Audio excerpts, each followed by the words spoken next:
Кийинки тапшырмаларды улантабыз балдар. 15 тапшырманы карай турган болсок, АБСД жагы 10 сантиметр болгон ромб дейт. Так, макул ромб экен. Ромбтун кичине диагоналы 12 сантиметр болсо, чоң диагоналы канчага барабар дейт. Жагы 10 сантиметр экен, Так. Да бардык жагы 10 болот. Себеби ромбтун бардык жагы барабар.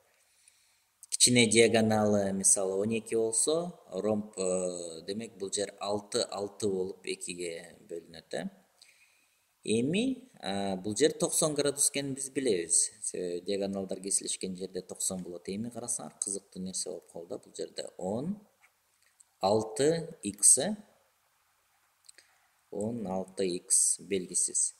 Бул 90 градус болгон үчүн баягы Пифагордун үчтүктөрү уже иштей баштайт да. Бул 10 менен 6-ны кыскартсак 2ге мисалы бул жер 5, бул жер 3 болсо, бул жер сөзсүз 4 болуш керек, 5-ти 2ге көбөйтсөң 10, 3-ти 2ге көбөйтсөң 6, 4-ти 2ге көбөйтсөң 8 болот. Демек бул жер 8ге барабар.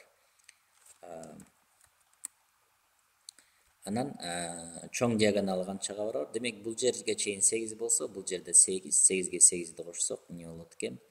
16 болот экен. 16-нчы тапшырманы карайлы. АБСД квадрат дейт. EFD ромб, CF диагоналы жагына барабар дейт. Бул диагоналы бул жагына барабар экен. Ошондо BCE могу бурчу канчага барабар деп сураган да бизден. BCE бурчу. Эми бул CF жагына барабар болсо, демек бул жагына барабар болсо, а бул жагы эмне?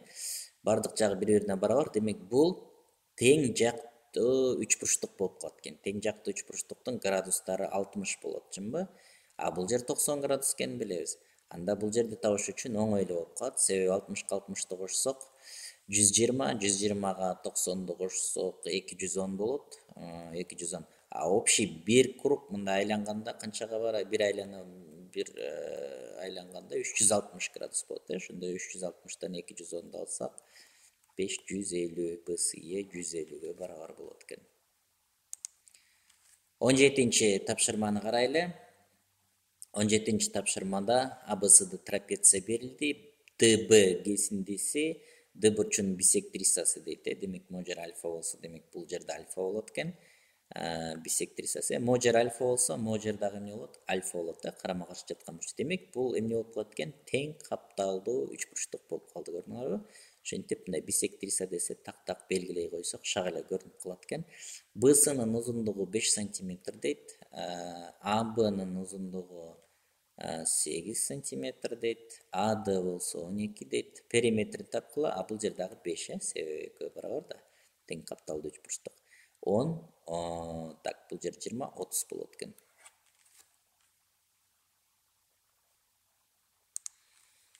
Кийинки тапшырмаларды аткаралы. Ошондо он says ABCD трапеция дейт. ABCD бурча 45 градус. BE жана CF трапециянын бийиктиктери дейт. 3кө барабар экен, BC болсо 4кө барабар экен. Демек бул жер дагы 4 болот. Жазып коюшубуз керек. CD 5 экен. Бул жер 3 болсо, бул жерде 3кө барабар болот. Себеби бул жер 45 градус болуп атпайбы? Бул жер 90 градус, могу 90 үчүндө. Демек бул жерде 45. Демек бул жер 3 болсо, бул жерде 3 45 тең капталдуу. Бул жер 3 5 болсо, бул жер эмне болуш керек? 4 болуш керек, Себеби бул да тик бурчтуу 3 бурчтук болуп калып атпайбы? Болду. Трапециянын орто сызыгын тапкыла дейт. Орто сызыгын табыш үчүн негиздерин кошобуз. Эсиңерде болсо, С трапециянын орто сызыгы болсо, А плюс Б бөлүнгөн 2. Себеби бул жерде А деп белгилесек, бул жер Б болсо, орто сызыгын С болсо, мына ошол формула боюнча. Ошондо муну бардыгын кошуп туруп 2ге бөлүп коебуз. Ошондо 4кө 4тү кошсок 8. 8ге 12, 15, 2 бөлсөк 7,5 болот экен. Анан акыркы тапшырма. Акыркы тапшырмабыз ABCD трапециясында AD 20, AB 12 жана MN трапециянын орто сызыгы дейт да. Ошондо ЕФ сызыгынын узундугу канча дейт? Могу ЕФ сызыгынын узундугу. Бул жерде аябай кызыктуу нерсе бар да балдар.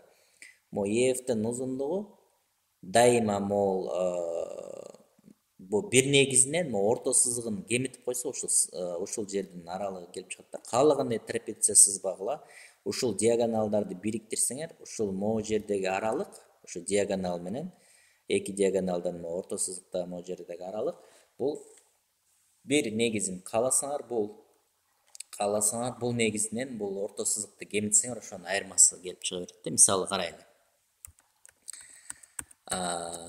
Так, АД ошондо 20 болсо, АБ 12 болсо, орто сызыкты табыш үчүн биз 20га 12-ни кошобуз. 32 болот. 2-ге бөлүп салсак 16 болот да. Демек, узундугу 16 болот экен. Эми карагыла, 20дан 16-ны кемитсек канча болот? 20дан 16-ны кемитсек 4 болот. Демек, мунун узундугу 4 экен. Ошондой эле 16-дан 12-ни кемитсек деле 4 болот атат. Көрдүңөрбү? То есть кааласаңар бул негизинен кемитсеңер дайыма бирлесен чыгат экен. Мына ушул узундук 4кө барабар экен. Мына силер менен көп бурчтуктар темасын толугу менен талдап өттүк.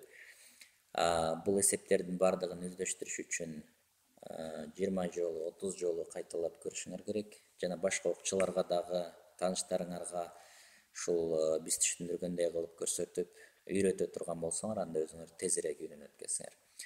Дайыма эсиңерде болсун балдар, биринчи жолу көргөндө 2% гана маалымат кирет экен, мебизге. Ошол себептен жарымын жок дегенде үйрөнүш үчүн 25 жолу кайталашыбыз керек экен. Кайталоодо пайда бар.